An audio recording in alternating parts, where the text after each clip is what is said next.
Jadi bukan saya tidak percaya. Saya ini TNI, Pak.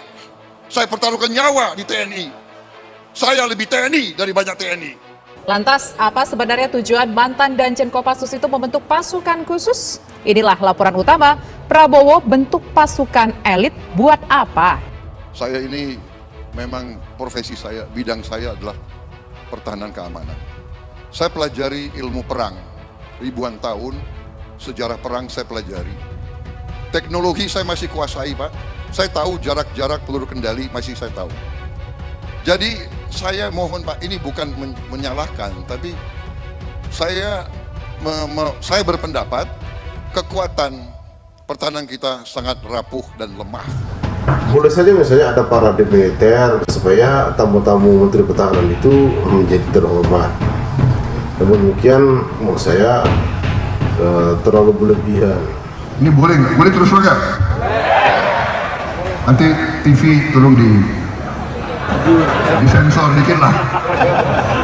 Terus terang aja, dalam hati nyesel juga gue nggak kudeta dulu. Lihat Gimana ya? Kalau banyak yang mau jadi presiden silakan, itu adalah hakmu. Tetapi ingat, kamu hidup di sebuah negara yang nama Negara Kesatuan Republik Indonesia. Sabar aja lah, ntar juga datang 2024, kita tanding lagi. Oleh sebab itu saya mengharap kepada Bapak Presiden agar mengingatkan aparat Bapak Presiden jangan merayu-rayu tentara untuk mengerjakan pekerjaan sipil.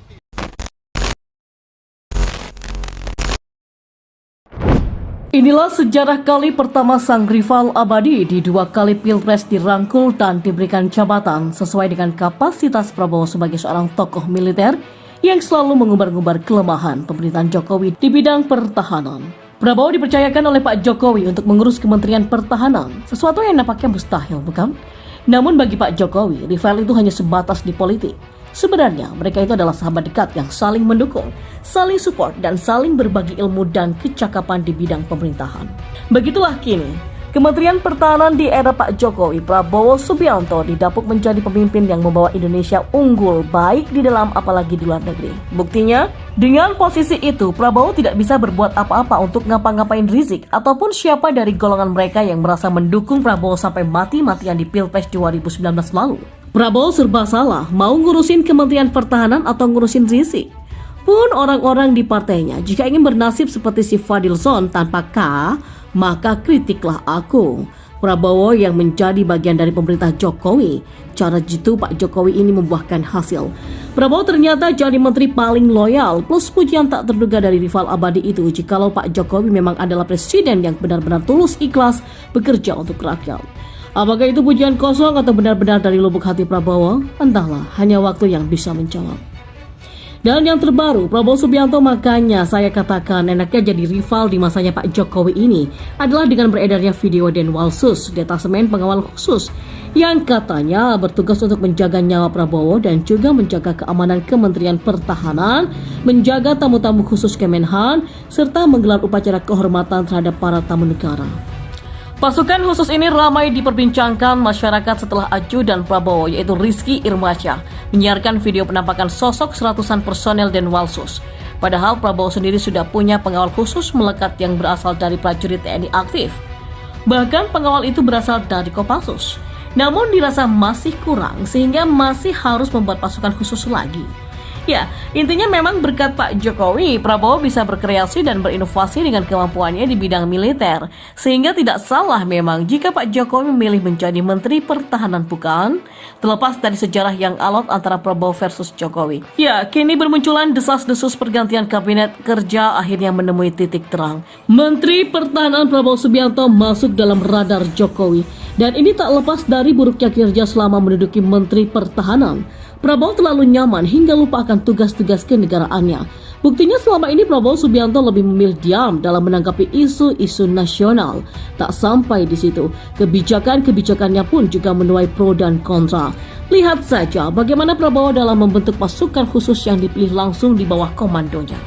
Sontak, kebijakan ini menuai banyak kritik karena sangat berbahaya untuk disalahgunakan. Tapi menurut pengamat politik WMP Hadir menyoroti perubahan politik yang terjadi saat ini. Tidak hanya itu, menurut WMP sudah banyak partai politik yang melakukan manuver untuk persiapan Pilpres 2024. Menurut saya, manuver yang dibuat oleh partai politik memberikan dampak negatif bagi Jokowi. Ujarnya dalam diskusi virtual.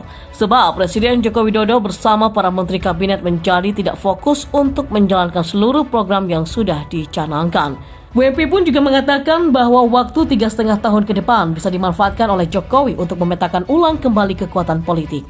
Mana menteri yang layak dan mau bersama dia untuk menyelesaikan seluruh programnya dan mana menteri yang layak untuk diganti. Jelas WMP. WMP pun juga berpendapat sebagai kepala negara yang tidak punya kepentingan politik lagi di 2024, Jokowi harus tegas kepada menteri dan partai politik. Kalau Pak Jokowi masih hitung-hitungan dengan partai politik dan tidak melakukan evaluasi yang menyeluruh terhadap menteri, saya kira mimpi Pak Jokowi ya tinggal mimpi, ujar WMP. Sementara itu, Sekretaris Gerakan Sosial dan Kebencanaan DPP PKB Lukman Hakim memandang Presiden Joko Widodo tidak perlu mempertimbangkan pendekatan spiritual, semisal penentuan hari Rabu untuk kemudian melakukan reshuffle kabinet. Ia berujar terpenting ialah menyegarkan perombakan kabinet ini. Meski PKB tidak dalam keadaan mendesak Jokowi melakukan reshuffle, Lukman mengatakan kepastian itu harus dilakukan Jokowi segera, mengingat hal itu pula yang menjadi keinginan masyarakat. Lukman mengatakan situasi negara saat ini membutuhkan kepastian dan soliditas kabinet. Ia menuturkan penanganan pandemi dan upaya penjaga kehidupan ekonomi, pelaksanaan pendidikan nasional yang amburadul, gangguan keamanan di Papua, serta penanganan bencana alam di berbagai daerah akan terganggu jika anggota-anggota kabinet tidak dalam kepercayaan diri penuh akibat isu reshuffle. PKB sama sekali tidak dalam posisi mendesak Presiden melakukan reshuffle. Tapi jika Presiden memutuskan untuk melakukan reshuffle, sebaiknya segera saja diumumkan agar kabinet segera dapat bekerja normal kembali, ujar Lukman. Ditanya lebih lanjut apakah reshuffle sebaiknya dilakukan di bulan Ramadan tahun ini atau seusai Lebaran, Wakil Ketua Komisi 2 DPR itu memandang lebih cepat dilakukan maka lebih baik. Semakin cepat ya semakin baik. Dan dengan adanya wacana reshuffle kabinet pemerintahan Joko Widodo, Ma'ruf Amin dapat dibaca dari dua kacamata. Rencana reshuffle yang dilakukan oleh Jokowi bisa jadi murni karena evaluasi atau kembali berbagi kekuatan atau power sharing alias bagi-bagi kekuasaan, kata analis politik dari Indo Strategi Research and Consulting Arif Nurul Imam kepada Suara.com. Dan yang kedua, sebagai bagian power sharing dalam menata kekuasaan pemerintah, kata Arif. Wacana reshuffle yang mencuat belakangan ini menurut Arif dapat diamati menjadi momen hanya untuk melantik menteri baru atau memang melakukan pergantian menteri lama. Apabila Jokowi melakukan pergeseran menteri, kata dia, maka kuat dugaan akan mengevaluasi kabinetnya atau berbagai kekuasaan. Menurutnya apabila Jokowi melakukan pergantian menteri, pasti sosok yang kinerjanya dianggap buruklah yang bakal diganti. Pengajar ilmu politik Universitas Erlangga, yaitu Erlangga pribadi juga menilai sudah saatnya memberikan ruang untuk sosok muda untuk menjadi menteri jika Jokowi jadi mereshuffle kabinet.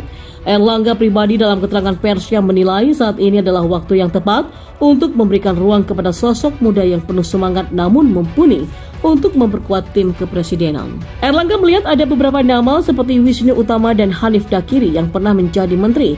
Kemudian Yeni Wahid yang punya basis massa kuat dengan intelektual Yeni yang melekat. Selain itu juga ada nama Dimas Oki Nugroho yang pernah berada di kantor staf kepresidenan yang diyakininya mampu membaca arah kebijakan prioritas, apalagi sosok muda tersebut saat ini posisinya sebagai staf ahli Menko Perekonomian. Figur muda yang dimaksud oleh Erlangga adalah figur yang matang dalam berpikir serta memahami agenda pemerintah. Erlangga juga mengusulkan agar posisi wakil menteri di berbagai kementerian segera diisi dengan sosok yang punya kecakapan dalam komunikasi politik yang baik agar dapat membantu menteri dalam menjembatani antara negara dan masyarakat. Situasi seperti saat ini menurut dia membutuhkan pemimpin yang inovatif yang punya kemampuan sebagai jembatan politik antara negara dan juga masyarakat.